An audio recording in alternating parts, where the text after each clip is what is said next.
and very good morning to all of you. I'll sit down because otherwise some of you won't be able to see the pictures. Now you can put your smartphones away because I hope you're all fully awake. You'll get a slow movie within 20 minutes, 45 slides, but you can get the PDF afterwards. And so let's start. I really focused on research needs, but let's start with where did it all start. 1976, I wrote a report for the European Commission on the potential for substituting manpower for energy, and the result was the circular economy, the definition of the circular economy, and with the two loops. I called it an economy in loops because a circular is a perfect shape, whereas a loop can be any shape. And you have a one loop which is reuse, remarketing, reman, tech upgrading, where you preserve embodied resources, and you are cheaper than new production. And you have another loop which is material recycling, where you have the problem that the virgin products have a higher purity, are cheaper, so you are basically not in business. But you can still do recycling. So, second thing is, what is the link between sustainability and the circular economy? It's two sides of the same coin. One is qualitative, the other one is quantitative. The physical world versus the objective of happiness. And where is the borderline between linear industrial economy and the circular economy? It's the point of sale. So anything before the point of sale is production, anything after the point of sale is circular society or circular economy or circular industrial economy. It's about managing stocks of objects and managing stocks of materials. What is the impact on society? Anders Weikmann and Christian Skanberg produced 7 reports on European countries. If we have a shift to a circular economy, what does that mean? And in all these 6 or 7 countries, the result was the same. Greenhouse gas emissions would go down by 2/3, jobs would go up, and the trade balance would go up. They were using input-output model. So the question is, this is single research studies done by private people. Why is there no general academic interest in this? We are all talking about reducing greenhouse gas emission and creating jobs, but it doesn't seem to interest anybody that there is a way to do it. So let me look at the circular economy in a backcasting view. In other words, you go to the future and then look back. And if you do that, you can see there is the era of R, which is reuse, remanufacturing, repair. You have the era of D, which is recovering molecules or atoms as pure as new, otherwise you are not competitive. And you have a liability loop that is completely missing today, and you have the innovative new materials and components to maintain the stock. So let's look at these things one after the other. What are the challenges? There is an R&D challenge in the area of R and area of D. There is a policy challenge in the liability loop, and there is an educational challenge because the knowledge is all there. But spreading the knowledge to classrooms and boardrooms, academic institutions, is the educational challenge that is at the moment very selective. Let's first look at the area of R, circular user economy. The objective is maintaining value quality and quantity of stocks. The buyer owners of the object are in control, that is you and me. You are in control of your cars, your smartphones, all that, and you decide when to throw it away or not. The research needs, I let you read the things. There is a huge collection of challenges and research needs, but the basis of the area of R is the use value of objects and trust. Yeah, I should have asked you before, do you ever buy and sell second-hand goods? And how often, every time you buy or sell a banknote or a coin, you are in the circular economy. And why do you trust, completely stupid, why do you accept a 20-year-old 20-euro note for 20 euros, whereas 20-year-old car you wouldn't give a penny? Because somebody, the National or the European Central Bank, is guaranteeing the value. Never mind in what state the banknote is. So it's not about technology, it's about value and trust. And then if you look at how is the linear industrial economy at the bottom here different from the circular economy, but I use the measure of man-hour per kilogram and euros per kilogram, and if you do that you realize it's two different worlds. For example, the remanufacturing a car engine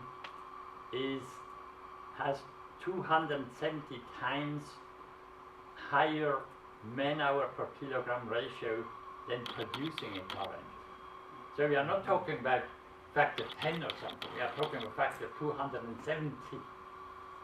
But again, doesn't seem to interest any academic researchers. I mean, the important thing is to better produce car engines in economics.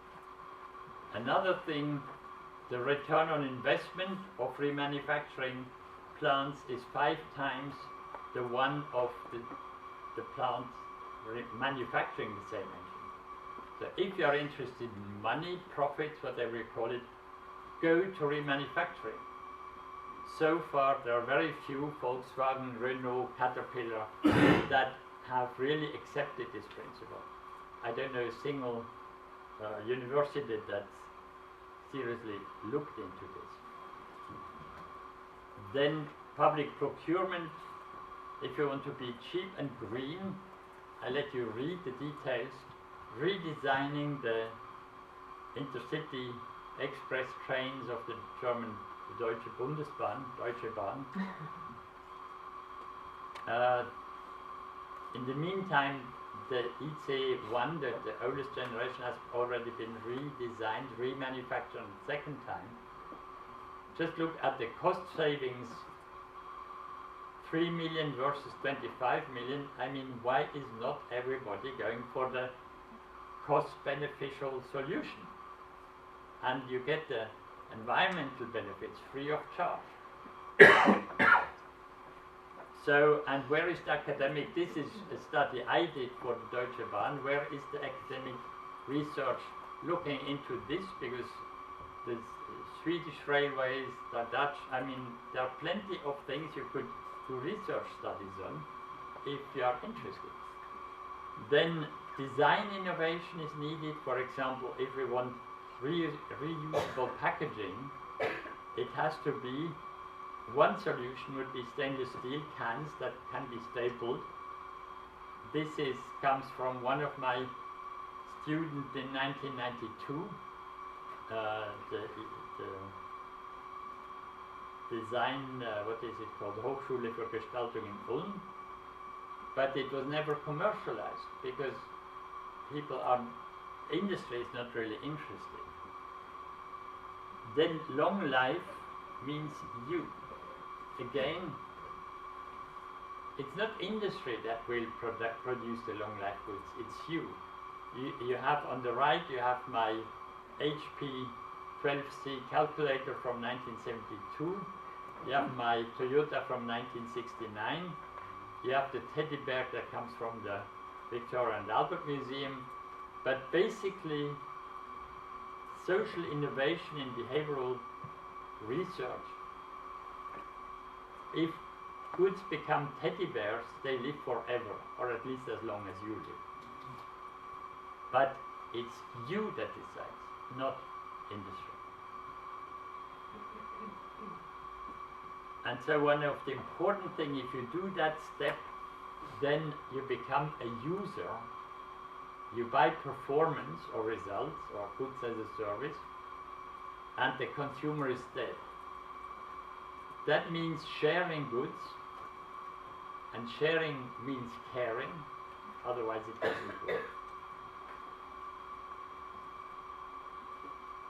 These are just a few examples of objects as a service. It's like the banknotes. You probably never looked at it that way, but these are objects as a service.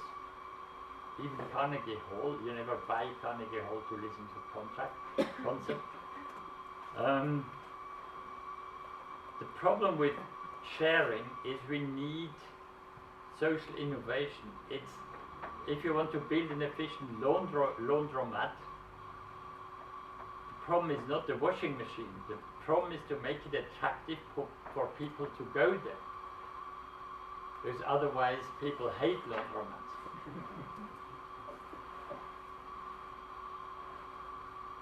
Autolib rent-a-car in Paris was a big success. It was a perfect rental system. It failed due to abuse and vandalism.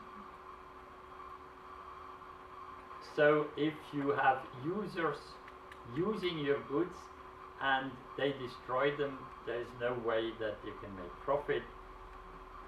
Same story for Mobike, Chinese or Singapore company. It was the first cheap, low maintenance, use where it is bicycle system in many cities of the world. It's arrived in Oxford because you have students behaving. It failed in many other countries, and yet, for example, that it's the first bicycle where you never have a flat tire, because the tires are, you don't have to inflate them, and yet they are soft. So there's a lot of innovation in zero maintenance goods. Okay, that was the area of R. Now let's look at the area of D, from end of life to as poor as new resources. Maintaining the value and purity of elements. The owner manager in control is what we call the waste managers or resource managers. What is happening today? You have, this is again a study from a Swedish consultancy comparing on the right the today's, that what Walter mentioned, recycling system, recycling rates, and on the left in percentage the value retained in one full cycle. So if you look at steel, it's fantastic in Sweden. Recycling rate 75 to 95%. The value retained is 32% in one cycle, which means in the second cycle it's 32 of 32, which is 20%. And after the third or fourth cycle, your value has disappeared. So the factor time in and the recycling, let's forget recycling. As a waste management strategy, let's look at it as a value maintaining strategy, and then we are doing everything wrong. This is the conclusion that the Swedish Recycle Association got from this study. If you look at plastics, 53% are recycled, value maintained is 8%. It's ridiculous if you look at the costs of collection and all this. Then area of D means delaminating, depolymerization, deconstruction. Look at carbon fiber laminates, which are used in cars, all the airplanes today, windmill blades. There isn't a single technology of what to do with this stuff at the end of its life. It was the same with the fiberglass laminates. And then you look at the operation and maintenance challenge, you see the two engineers trying to repair this thing up there. Is this really a renewable energy? Is this really a sustainable strategy?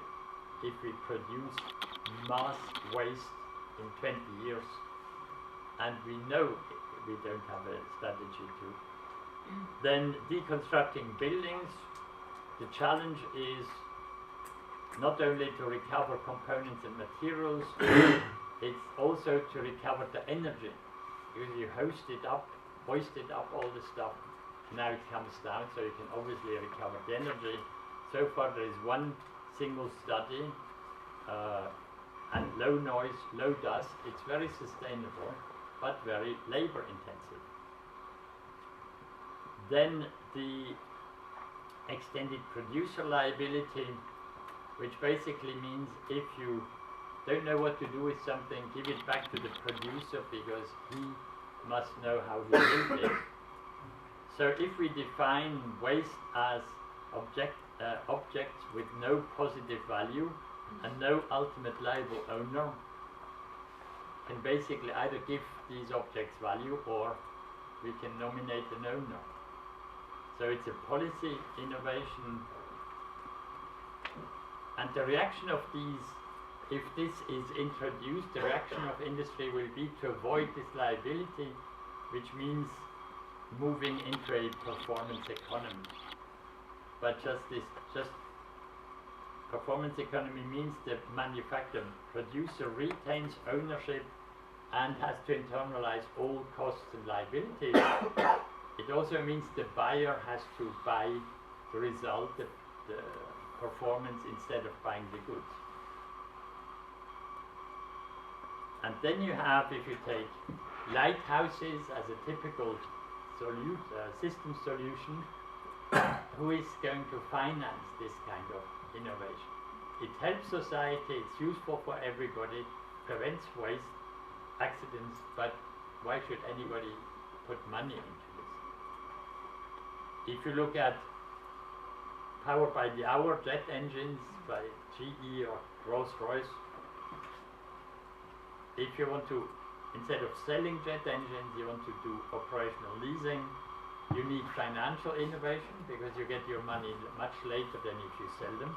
And you need technology innovation because preventive maintenance is something that you have to integrate into the product before you produce them.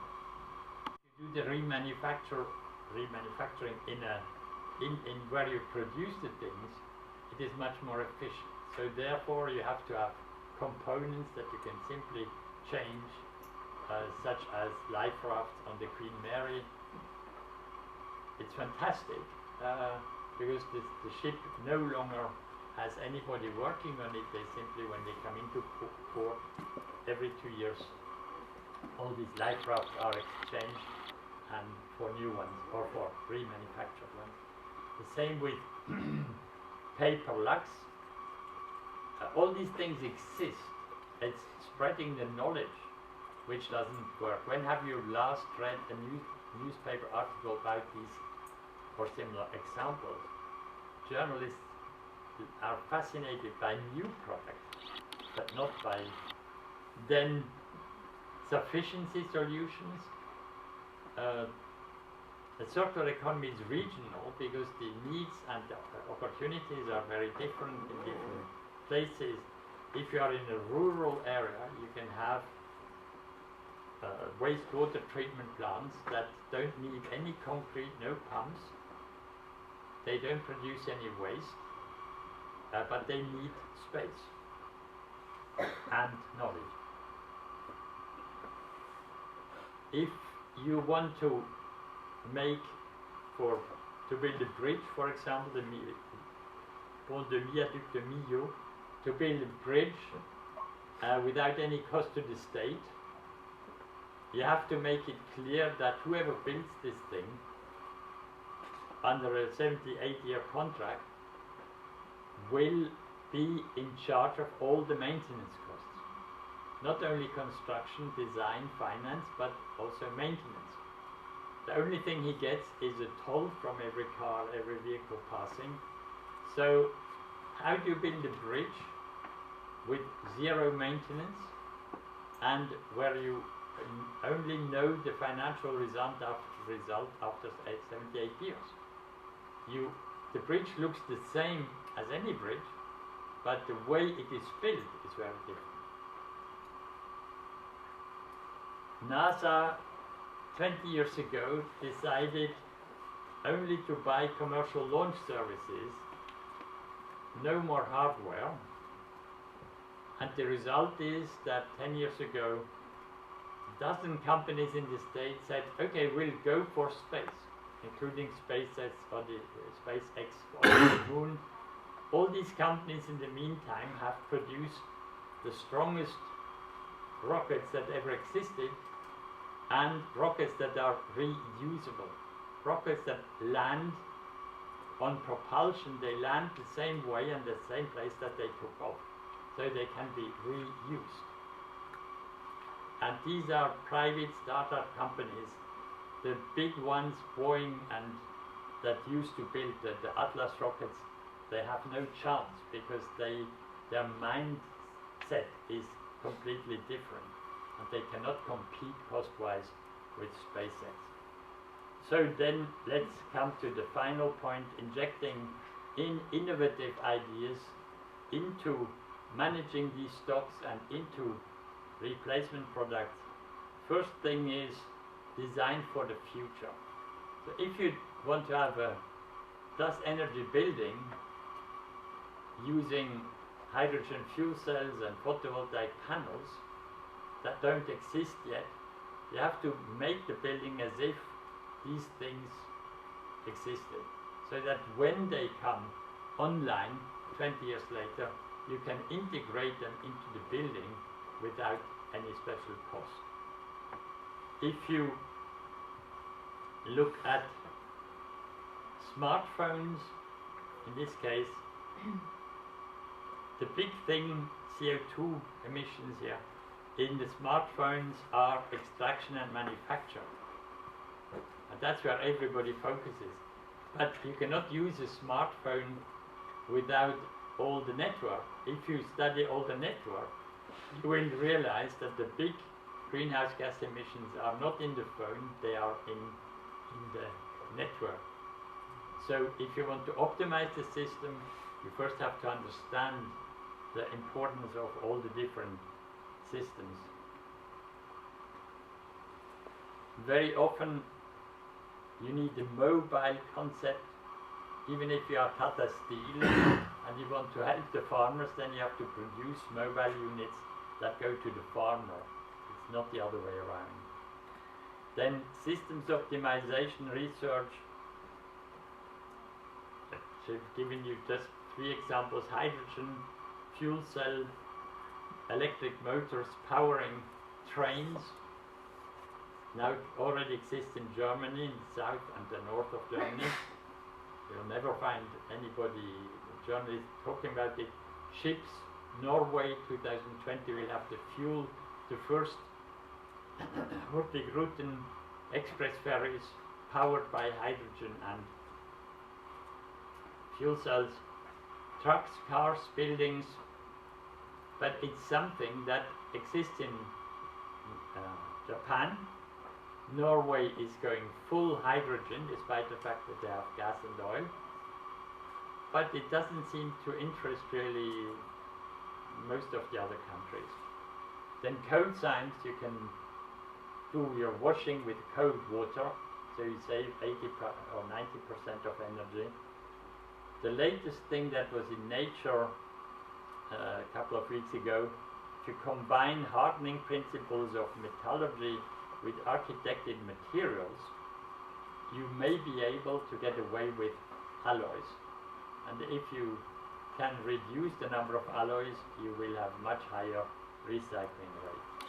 But then also understanding, because we have a lot of knowledge in science that we have forgotten. Just two examples: plowing at night. The Amish have always plowed at night, because then you don't have to do the weeding. You don't need any or very little weed killer, because nature has a system so that if you plow at night, the weeds don't realize it's spring. Or when the mukba, these grass containers were replaced in India with plastic or metal, aluminum containers, suddenly we had epidemic illnesses spreading simply because the brass vessels give off copper in minute quantities that kill the bacteria in the water but don't harm the people. So understanding what you are doing is absolutely key. If you want to, the diagrams I showed you will be in this new book, The Circular Economy, a user's guide, or in the performance economy. I can give you, if you send me an email, I can give you a copy of an e-book of the performance economy, 300 examples, because it's 8 years or 9 years old, so I can give it to you for free. There is a Chinese version in simplified Mandarin, but unfortunately I don't have that as an e-book. What's policy innovation? If you accept that circular economy is a substitute of manpower for energy, it's obvious that if you don't tax labor but tax waste and resource consumption, that you push industry into a circular economy. But policy can also be an obstacle. We did a study 15 years ago in Austria. If you look, the legislation today is promoting industrial linear industry. If you go the other way, you run into a number of obstacles. So policy adaptations, it's also in the vocabulary. You have to, in order for people to realize that this circular economy is not what they always have. So forget the consumer, except for food. You have to talk about users. So sustainable consumption is an oxymoron, a contradiction in itself. It has to be sustainable use. Now try to change any terminology in the UN. It normally takes about 1,000 years. And wasted, let's not talk about waste, let's talk about wasted resources, because then everybody realizes what it is. And let's forget recycling rates, stipulate annual resource loss in financial terms, that is a lot.